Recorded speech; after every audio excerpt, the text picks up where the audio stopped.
The Safetots curved top gate range comes in three colours: matte black, matte grey and matte white. You'll receive the gate in its box. It will come with a cable tie, which it's useful just to leave this in place until it's installed. You'll also get a box of fittings which includes the wall cups, the adhesive pads and the screws to attach the wall cups, the 4 spindles, a spanner and a set of instructions. Useful tools to help you fit the gate: a Phillips screwdriver, a pen when you need to mark where the wall cups are going, some scissors at the end to release the cable tie, and a spirit level to ensure the gate is vertical. Following the instructions, the first stage of installation is to position and mark where the wall cups will be going. With each spindle, you place the spindle into the 4 holes on the corners of the gate, and then just place the wall cups onto the spindles.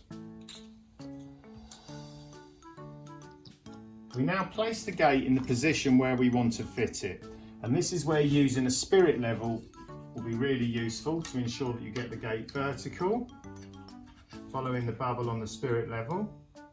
And then you'll mark against the wall where you're going to be screwing and fitting the wall cups.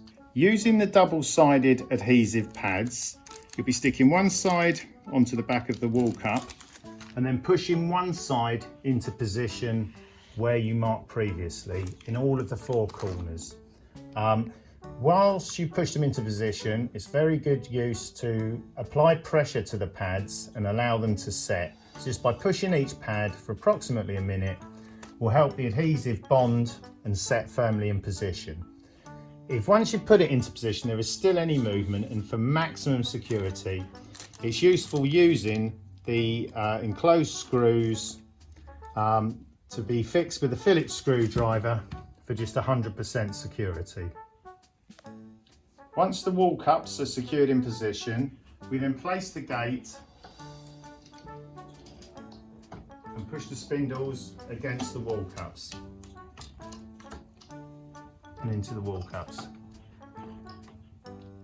What we'll be doing now is tightening up the hand wheels.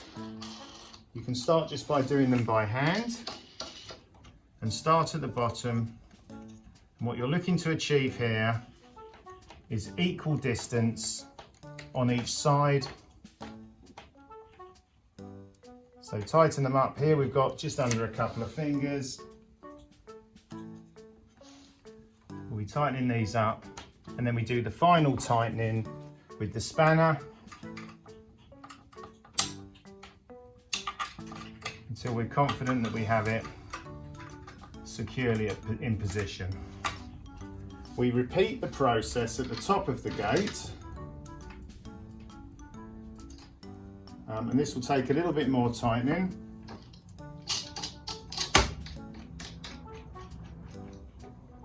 And again, we do it by hand, and then we'll do the final adjustments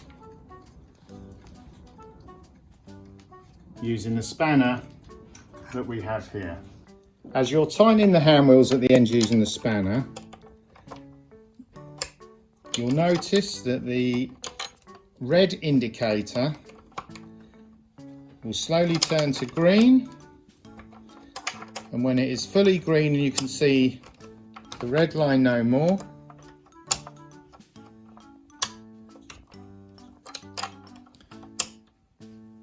the gate will be correctly installed and secure.